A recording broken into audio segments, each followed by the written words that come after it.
가을 우체국 앞에서 그대를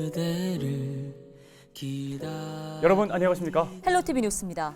네, 늦가을 떨어지는 낙엽이 감성을 흔드는 요즘입니다. 또 한 해가 저물어간다는 생각 때문에 한편으로 쓸쓸하긴 한데 연말이 다가오고 있기 때문에 반가운 때이기도 하죠.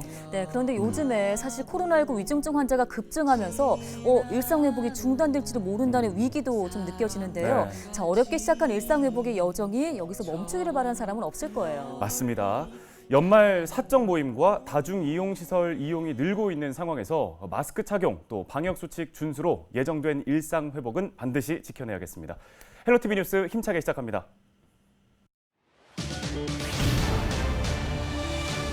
강원도 소방본부가 전국 최초로 양방향 인명구조차를 선보였습니다. 차량 앞뒤로 운전석이 장착돼 앞으로 터널 재난 현장에서 큰 역할을 할 것으로 기대됩니다.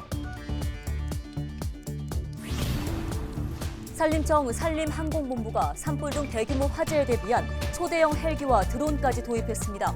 하늘에서의 산림 보호 활동이 진화하고 있습니다. 여러분들의 궁금증을 대신 알아봐드리는 신규 코너 대신 알아봐드립니다에서는 강릉으로 이주를 원하는 수도권의 한 가정의 의뢰를 받아 교육 여건 등을 대신 알아봤습니다. 강원 지역에서 올해 수능 부정 행위자 3명이 적발됐습니다. 적발된 수험생들의 성적은 무효 처리될 것으로 보입니다. 또 원주의 한 시험장에서는 영어 듣기평가 CD에 문제가 생겨 시험이 지연되기도 했습니다.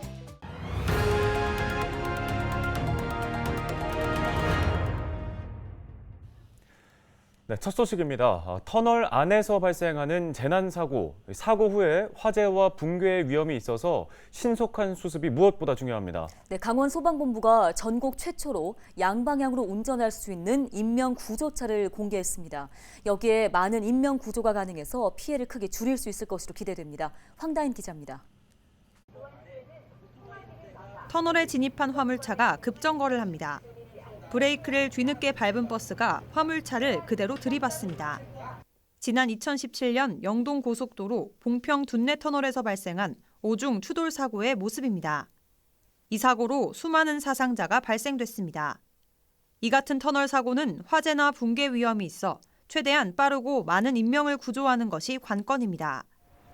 강원 소방본부는 국내 최초의 양방향 인명구조차를 공개했습니다.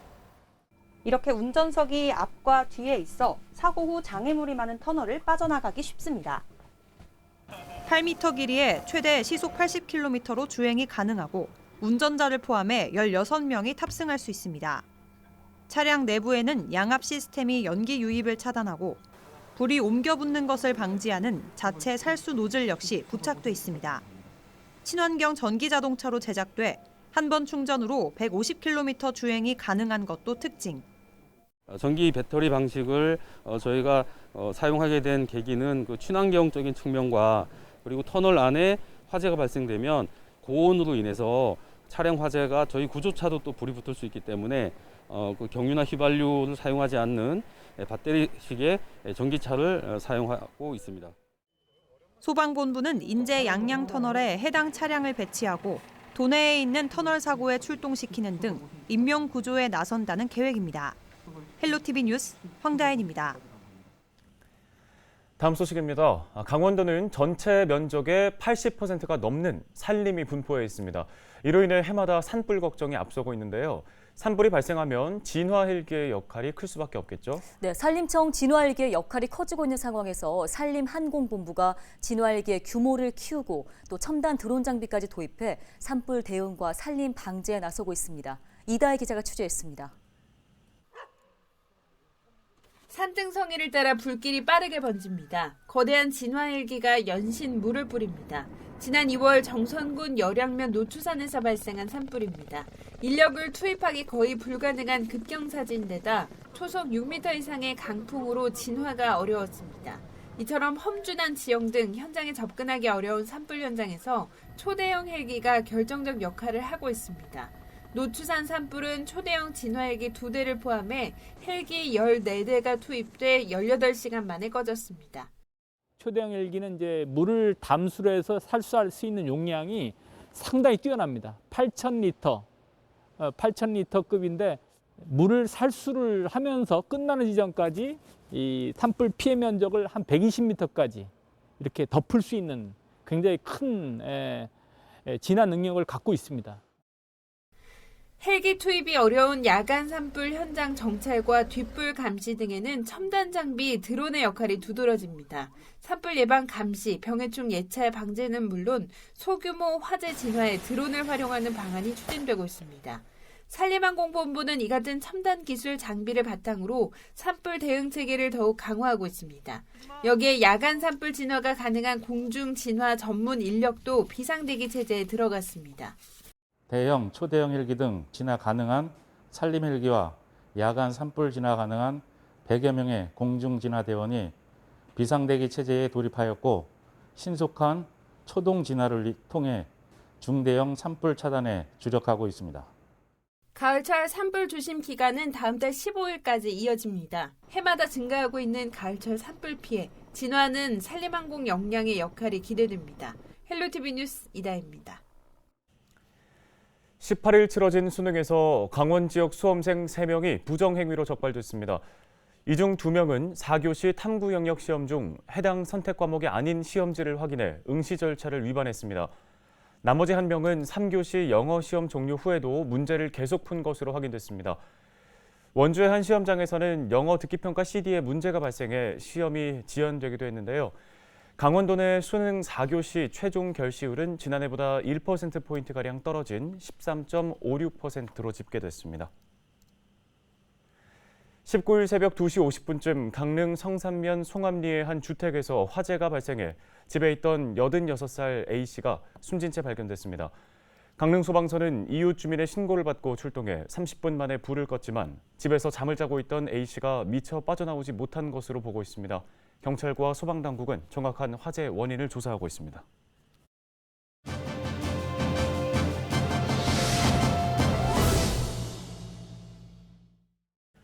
네, 시청자 여러분들의 궁금증을 대신 알아봐드리는 코너입니다. 첫 순서로 경기도에 사는 가족이 강릉으로 이주를 원한다면서 저희에게 의뢰해 주셨는데요. 네, 교육 환경이 좋은 곳은 어딘지, 또 강릉의 아파트 가격 상승 때문에 전세가 좋을지 매매가 좋을지를 알아봐달라는 요청이었습니다. 박건상 기자가 대신 알아봐드렸습니다. 함께 보시겠습니다. 최근 LG 헬로비전 SNS에 영상이 하나 올라왔습니다. 경기도에 사는 40대 가장이 궁금증을 풀어달라는 요청이었습니다. 경기도 광주에 살고 있는 40대 직장인입니다. 제가 강릉으로 이주를 하려고 생각하고 있는데 최근 강릉 집값이 많이 올랐다고 해서 집을 사야 할지 아니면 전세로 가야 할지, 그리고 아이들이 초등학교와 중학교를 다니는데 어디가 입지가 좋을지 고민입니다. 대신 알아봐 주시면 고맙겠습니다. 의료계에 종사하고 있는 47살 정성환 씨는 최근 동기 좋은 강릉으로 이주를 결심했다고 하는데요. 2018 평창 동계올림픽 이후 아파트 가격 상승세는 이어지고 있는 데다 아이들의 학교도 도보로 통학을 원하고 있습니다. 어떤 곳이 가장 적합한 곳인지, 그리고 매매와 전세 어떤 것이 합리적인지 대신 알아보도록 하겠습니다. 먼저 입지입니다. 초등학교와 중학교에 다니는 두 딸의 도보 통학이 가능한 곳을 물어봤습니다. 강릉 어느 곳이나 초등학교, 중학교는 근거리에 있습니다. 보다 편리한 학군을 찾는다면 아파트 단지가 형성된 교동택지, 포남동, 이밤동 등 있으며 초중고를 도보로 등하교 가능한 곳을 찾으시려면 교이동과 교동택지가 적당한 곳이라 봅니다. 특히 교동택지의 경우 유명 학원들도 밀집해 있습니다. 하지만 전세 물량이 많지 않아 집 구하기가 쉽지 않은 곳입니다. 도보 통학을 포기한다면 상대적으로 가격이 싸고 전세 물량도 많은 회산동도 추천 대상입니다. 다음으로 전세와 매매 중에 어떤 것이 합리적일까? 부동산 전망에 대해 장담할 수 있는 사람은 없겠지만 앞으로 공급이 계속된다는 점을 주목하라는 조언이 있습니다. 지금 현재 주택 보급률이 이제 115%를 넘어섰고 2024년까지 120%를 넘어섭니다. 해서 향후에 분명히 좀 미분양에 대한 부분이 문제가 될 수 있거든요. 결국은 주택의 안정화라는 것은 사실 가격, 아파트 값에 가장 많은 영향을 미치는데 그런 부분에 대해서도 의회에서도 좀 지속적으로 논의를 할 계획입니다. 현재 강릉에 신축 중이거나 준비 단계에 있는 아파트 물량은 모두 1,500여 가구. 5년 내에 준공된다면 앞으로 해마다 2,000가구씩 공급될 것으로 예상됩니다. 하지만 현재 수요가 공급보다 많은 상황. 따라서 장기 거주를 계획하고 있다면 조급한 마음을 버리고 일단 전세로 입주한 후 천천히 지역을 알아가면서 신규 아파트 청약을 시도하는 것도 방법이라는 게 전문가들의 조언입니다. 헬로티비 뉴스 박건상입니다.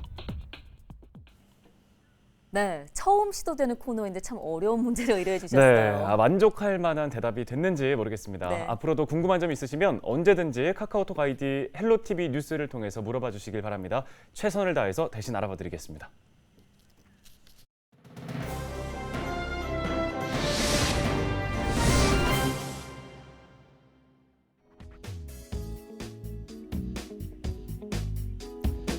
시청자 여러분, 식사하셨습니까? 올해 쌀 생산량이 지난 2015년 이후 6년 만에 늘어났다는 소식입니다.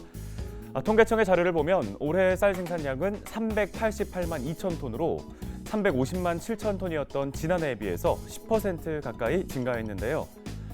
올해 재배 면적도 늘고 또 날씨도 좋아서 쌀 생산량이 늘어났다는 분석이 나오고 있습니다. 그런데 이처럼 풍년임에도 불구하고 정작 농민들의 근심은 더 깊어졌다고 하죠. 갈수록 줄어들고 있는 쌀 소비량 때문입니다. 지난해 우리 국민 한 사람당 연간 쌀 소비량은 57.7kg, 하루에 겨우 쌀밥 한 공기를 먹는 수준입니다. 코로나19의 영향으로 학교 등에서 집단 급식이 줄어든 데다가 1인 가구가 늘면서 쌀밥 먹는 사람이 갈수록 감소한다는 분석입니다. 이렇게 곳간은 넘쳐나는데 쌀값은 갈수록 떨어지는 상황. 농민들은 식량 안보 차원에서 쌀을 비축함과 동시에 농민들의 소득을 보장해줘야 한다고 말합니다.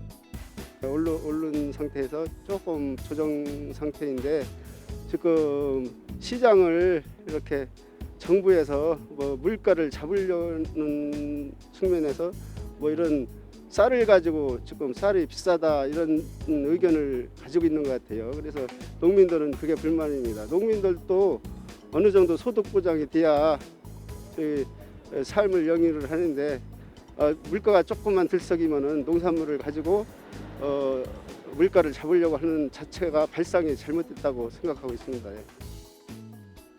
농자 천하지 대본. 예로부터 농업은 국가 유지의 근간으로 불렸죠.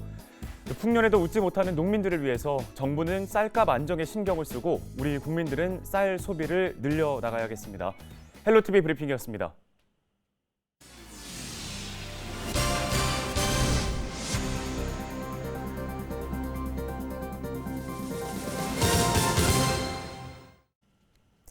다음 소식입니다. 춘천 호반체육관에서 진행된 2021 강원 건설 건축 박람회가 19일 폐막했습니다. 강원일보사와 강원건설단체협의회가 공동으로 주최한 이번 박람회는 도내 우수 건설업체들과 지자체 등이 참여해 60여 개의 부스가 운영됐습니다. 박람회에서는 셀프 인테리어와 홈퍼니싱 등 트렌드를 반영한 특별전도 함께 진행됐습니다. 춘천에서 수력산업의 날 행사가 개최됐습니다. 한국수력산업협회와 수력양수발전연구회가 공동으로 주관하는 이번 행사는 18일부터 이틀간 관련 학술대회와 기념식, 수력 국산화 연구개발 로드맵 발표 등이 이어집니다. 또 행사 기간 국산 수력 발전 기자재 홍보 전시관도 운영되는데요. 한국수력산업협회는 국내 관련 기업과 개인들로 구성된 단체로 공동 협력과 지식 교류를 위해 지난해 설립됐습니다. 늦가을 주말을 맞아 춘천 원도심 상인들이 다양한 축제를 마련했습니다. 춘천 지하상가 상인회는 19일부터 21일까지 지하상가 분수광장에서 레고 모형 체험과 거리 공연을 한다고 밝혔습니다. 춘천 명동 상점과 상인회도 같은 기간 경품 추첨 행사를 비롯한 각종 특별 행사를 실시하는데요. 20일에는 조운동 상인회가 거리에서 벼룩시장과 전통놀이 체험, 친환경 체험 행사 등을 선보일 예정입니다. 헬로티비 뉴스는 여기까지입니다. 시청해주신 여러분 고맙습니다.